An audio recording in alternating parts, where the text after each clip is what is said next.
शिक्षा अनुसंधान विश्वविद्यालय अंतर्गत प्राणी चिकित्सा विज्ञान और प्राणी पालन प्रतिष्ठान 2022 मसीह आरंभ होइछि। भेटनारी काउंसिल ऑफ इंडिया द्वारा स्वीकृति प्राप्त प्राणी चिकित्सा विज्ञान और प्राणी पालन प्रतिष्ठान पाठपढ़ा सहित चाषी दुआर मुहरे वैज्ञानिक ज्ञानकौशल पहुंचाइबा दिगरे एक अग्रणी भूमिका ग्रहण करुछि। राज्यर विभिन्न प्रांतरे चाषी उन्नति पाई स्वा पक्षरु प्रशिक्षण शिविर मान मध्य आयोजन करा जाउछि। उच्च मानर शिक्षा प्रदान भित्तिभूमि पाई एनआईआरएफ यूनिवर्सिटी रैंकिंग रे स्वा सर्वभारतीय स्तर रे 15तम स्थान रहिछि।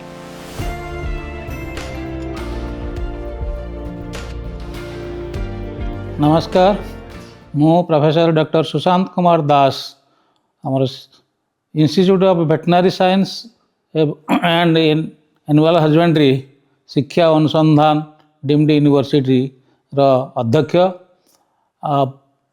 ये जो आमर शिक्षा अनुसंधान यूनिवर्सिटी अंडर रे आमर जो institute of veterinary science and annual husbandry यही संस्थाटी आमर 2022 मसीह आरंभ करा जाइछि। 2022-23 रे हमर प्रथम बैच स्टूडेंट एठारे एडमिशन नैथिले। आउ हमर वेटनरी काउंसिल ऑफ इंडिया हमर एटा को स्वीकृति प्रदान करिसेंती। आउ हमकु 80 जण पिला को एठी एडमिशन नवा पई स्वीकृति प्रदान करिसेंती। वर्तमान आम पाखरे first year, second year, third year, fourth year एपरि कि चारोटी बैच रो स्टूडेंट्स आम पाखरे अछंती। चारोटी बैच वर्तमान चली आमर एठी वर्तमान 25 रु 30 जन प्रोफेसर अछंती एवं समुदाय 105 जन अध्यापक काम करुछंती। आमर सबु सब्जेक्ट रे विभिन्न राज्यरू ऑल इंडिया बेसिस रे आमे सिलेक्शन करिकी अध्यापक मानकू एठारे नेइचु। आउ शिक्षा प्रणाली आउ एठिकार लैबोरेटरीज बहुत उन्नत मानर। आमर ये जो संस्थार जो मुख्य जे आमर प्रोफेसर डॉक्टर मनोज रंजन नायक जे कि शिक्षा अनुसंधान संस्थार से होचंती सभापति बा प्रेसिडेंट। सो तांकरी निर्देश रे एवं ये संस्था चली। ये जो आमर एठारे अच्छी कॉलेज अच्छी आम कॉलेज रे आमर गोटे अच्छी वेटनरी क्लिनिकल कॉम्प्लेक्स जो ठारे कि आमे 24 आवर्स आमे सर्विस जगाऊचु। आमर दिन रे आमर सकाळ 8 रु दिन 2टा पर्यंत आउटडोर खोला रोची। पेशेंट माने आसुचंती तांकर चिकित्सा करा जाउची एवं 2टा परे पुणी नेक्स्ट ये पर्यंत इमरजेंसी जो आमर सब बेले खोला रही। इवन आमर रात्रि आमर डाक्तर माने एवं तांकर सहयोगी माने एठारे रही चिकित्सा प्रदान करुचंती। आमर कॉलेज कैंपस भितरे गोटे उन्नत मानर जो स्पा जोटा कहती माने कुकुर मानकर जोटा ब्यूटी सैलून गोटे खोला जाइछि। सेठी कुकुर मानकर बॉडी रो स्किन तांको सफा करा जाए, तांकर हेयर कटिंग करा जाए, तांकर नख कटा जाए, तांकर कान सफा करा जाए। सब उन्नत मानर यंत्र द्वारा ये सब कार्य करा जाउची। आउ लोक मानकर मध्य एठी डिमांड रोची रेगुलरली विभिन्न स्थानरू लोक माने आसिकी तांकर चिकित्सा कराउचंती। आउ स्पा रे मध्य पेट एनिमल्स मानकर तांकर सौंदर्यीकरण एटा को से कराउचंती। आमर जो बीवीएससी एंड एच प्रोग्राम जो मु कहली 4टी वर्ष बर्तमान चली। आमे एई वर्ष ठारू आमे नूतन भाव रे पीएचडी प्रोग्राम आमर 12टी सब्जेक्ट रे आमे एई शिक्षा वर्ष ठारू पीएचडी प्रोग्राम आरंभ करूछु। तो सेथिरे आमर विभिन्न स्थानरू से आसीबे एवं गवर्नमेंट रु मध्य से सब एठिकी आसीबे। से पीएचडी रिसर्च करेंगे एवं तांको डिग्री दिया जीवो।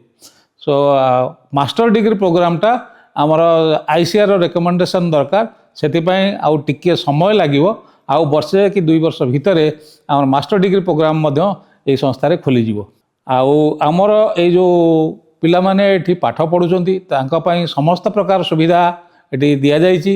ତାଙ୍କର ପାଠ ପଢ଼ିବା ସହିତ ତାଙ୍କର ଖେଳକୁଦ, ତାଙ୍କର ଏନସିସି, ତାଙ୍କର ସୋସିଆଲ ସର୍ଭିସ ସବୁ ପ୍ରତି ତାଙ୍କୁ ଧ୍ୟାନ ଦିଆଯାଉଛି।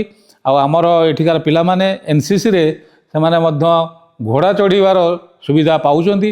ସେମାନେ ପ୍ରତିଦିନ ଯାଇକି ସେମାନେ ଆମର ଯେଉଁ ଫାର୍ଷ୍ଟ ଓଡ଼ିଶା R&B ସ୍କ୍ୱାଡ଼ନ୍ ଅଛି ସେଠାରେ ସେମାନେ ଘୋଡ଼ା ଶିଖୁଛନ୍ତି, ଘୋଡ଼ା ଚଢ଼ିବା ଶିଖୁଛନ୍ତି ଏବଂ ଏନସିସିରେ ତାଙ୍କର କମ୍ପିଟିସନ୍ କରୁଛନ୍ତି। ଦରକାର ପଡ଼ିଲେ ଏଇ ବର୍ଷ ମଧ୍ୟ ଆମର କିଛି ପିଲା ଆମର ରିପବ୍ଲିକ୍ ଡେ ପ୍ୟାରେଡ୍ ପାଇଁ ଦିଲ୍ଲୀ ମଧ୍ୟ ଯାଇପାରନ୍ତି। ଆମ ଏ ସଂସ୍ଥାର ବିଶେଷତ୍ୱ ହେଉଛି ଯେ କେବଳ ପାଠପଢ଼ାକୁ ଆମେ ବେଶୀ ଗୁରୁତ୍ୱ ଦେଉନାହୁଁ, ପାଠପଢ଼ା ସହିତ ଆମେ ଏଣ୍ଟରପ୍ରିନ୍ୟୁରସିପ୍ ଡେଭଲପମେଣ୍ଟ। ଗୋଟିଏ ପିଲା ଏଠୁ ପାସ୍ କଲେ କେବଳ ଚାକିରି ପଛରେ ଗୋଡ଼େଇବ ନାହିଁ, ତେଣୁ ଏଠି ପଢ଼ିଥିବା ସମୟରେ ବିଭିନ୍ନ ପ୍ରକାର ଏଣ୍ଟରପ୍ରିନ୍ୟୁରସିପ୍ ଉପରେ ସେ ଯେମିତି ଦକ୍ଷ ହୋଇକି ବାହାରିବ ତାର ସମସ୍ତ ପ୍ରକାର ଯୋଜନା ଏଠି କରାଯାଇଛି। ପିଲାମାନେ ନିଜେ ଆମର ଯେଉଁ ଅଛି ଏଣ୍ଟରପ୍ରିନ୍ୟୁରସିପ୍ ଡେଭଲପମେଣ୍ଟ ସେଣ୍ଟର ଗୋଟେ କରାଯାଇଛି, ସେଠି ଯାଇ ସେମାନେ ଆମର ଯେଉଁ ଭ୍ୟାଲ୍ୟୁ ଆଡେଡ୍ ପ୍ରଡକ୍ଟସ୍ ଆମର ମିଲ୍କରୁ ପନିର କେମିତି ତିଆରି କରାଯାଉଛି, ମିଲ୍କରୁ ଆମର ଫ୍ଲେଭର୍ଡ ମିଲ୍କ କରାଯାଉଛି, ମିଲ୍କରୁ ଆମର ସୁଇଟ୍ କର୍ଡ଼ କେମିତି କରାଯାଉଛି, ଅଲ୍ ପ୍ରଡକ୍ଟସ୍ ସୋ ସେମାନେ ପିଲା ନିଜେ କରୁଛନ୍ତି, କରିକି ସେ ତାଲିମ ପାଉଛନ୍ତି। ତା ଛଡ଼ା ଏଇ ଯେଉଁ ଏଣ୍ଟରପ୍ରିନ୍ୟୁରସିପ୍ ଡେଭଲପମେଣ୍ଟ ଆମେ ଯେଉଁ କରିଛୁ ସେଠି କେବଳ ଏଇ ଷ୍ଟୁଡେଣ୍ଟ ମାନେ ନାହିଁ, ବାହାରୁ ମଧ୍ୟ ଚାଷୀମାନଙ୍କୁ ଆମେ ସେଠି ଶିକ୍ଷା ଦେଉଛୁ। ଆଉ ଆମର ଏଇ ଯେଉଁ ସଂସ୍ଥାରେ ଯେଉଁ ଅଭିଜ୍ଞ ପ୍ରଫେସର୍ସ ମାନେ ଅଛନ୍ତି, ଦକ୍ଷ ଅଧ୍ୟାପକମାନେ ଅଛନ୍ତି, ସେଥିପାଇଁ ଆମର ଓଡ଼ିଶା ସରକାର ତାଙ୍କର ବିଭିନ୍ନ ଅଫିସରମାନଙ୍କୁ ବର୍ଷର ବିଭିନ୍ନ ସମୟରେ ଟ୍ରେନିଂ ପାଇଁ ଆମର ଏ ସଂସ୍ଥାକୁ ପଠାଉଛନ୍ତି। ଆମ ଏଠି ତାଙ୍କୁ ହ୍ୟାଣ୍ଡସନ୍ ଟ୍ରେନିଂ ମାନେ ବିଭିନ୍ନ ସବଜେକ୍ଟ ଉପରେ ତାଙ୍କୁ ହ୍ୟାଣ୍ଡସନ୍ ଟ୍ରେନିଂ ତାଙ୍କୁ ଏଠି ଦିଆଯାଉଛି। ଆମର ଏଠି ଯେଉଁ ଅଧ୍ୟାପକମାନେ ଅଛନ୍ତି ଆମର ସେମାନେ ମଧ୍ୟ ବାହାରକୁ ଯାଇକି ଶିକ୍ଷାଦାନ କରୁଛନ୍ତି। ଫାର୍ମର୍ସ ଟ୍ରେନିଂ ପ୍ରୋଗ୍ରାମ ହେଉ କିମ୍ବା ସରକାରଙ୍କର ଯେକୌଣସି କାର୍ଯ୍ୟକ୍ରମ ହେଉ ଅଧ୍ୟାପକମାନେ ଯାଇକି ଯୋଗ ଦେଉଛନ୍ତି। ଆମର ଏଠି ଯେଉଁ ଅଛି ଭେଟନାରୀ ଅଫିସର୍ସ ଟ୍ରେନିଂ ଇନଷ୍ଟିଚ୍ୟୁଟ୍, ସେ ଭେଟନାରୀ ଅଫିସର୍ସ ଟ୍ରେନିଂ ଇନଷ୍ଟିଚ୍ୟୁଟ୍ରେ ସେ ଯେଉଁ ଯେତେବେଳେ ଯାହା ବି ପ୍ରୋଗ୍ରାମ କରାଯାଏ ଆମର ଏଇ ଯେଉଁ ଅଭିଜ୍ଞ ପ୍ରଫେସର ମାନେ ଏଠି ଅଛନ୍ତି ସେମାନେ ମଧ୍ୟ ଯାଇକି ସେଠି ଟ୍ରେନିଂ ଦେଇଥାନ୍ତି ଅଫିସର୍ସ ମାନଙ୍କୁ। ଆମେ ଆଶା କରୁଛୁ ଆମର ଯେଉଁ ଏଇ ସଂସ୍ଥାଟି ଆମର ଭାରତରେ ବହୁତ ଉଚ୍ଚରେ ରହିବ। ଆଉ ବର୍ତ୍ତମାନ ଯଦି ଆମର ଯେଉଁ ଟୋଟାଲ ଆମର ୟୁନିଭର୍ସିଟିକୁ ଦେଖାଯାଏ, ଶିକ୍ଷା ଅନୁସନ୍ଧାନ ଡିମ୍ଡ ୟୁନିଭର୍ସିଟି, ଆମର ୟୁନିଭର୍ସିଟି ଲେବୁଲରେ ଆମେ ଏହାର 15ତମ ର୍ୟାଙ୍କରେ ଟୋଟାଲ ଭାରତ ଭିତରେ 15ତମ ର୍ୟାଙ୍କରେ NIRF ର୍ୟାଙ୍କିଙ୍ଗରେ 15th ପୋଜିସନରେ ଆମର ଏଇ ଶିକ୍ଷା ଅନୁସନ୍ଧାନ ସଂସ୍ଥାଟି ଅଛି। ଆଉ ଭବିଷ୍ୟତକୁ ମଧ୍ୟ ଏହାର ଉତ୍ତରୋତ୍ତର ଉନ୍ନତି ନିଶ୍ଚିତ ଭାବରେ ହେବ।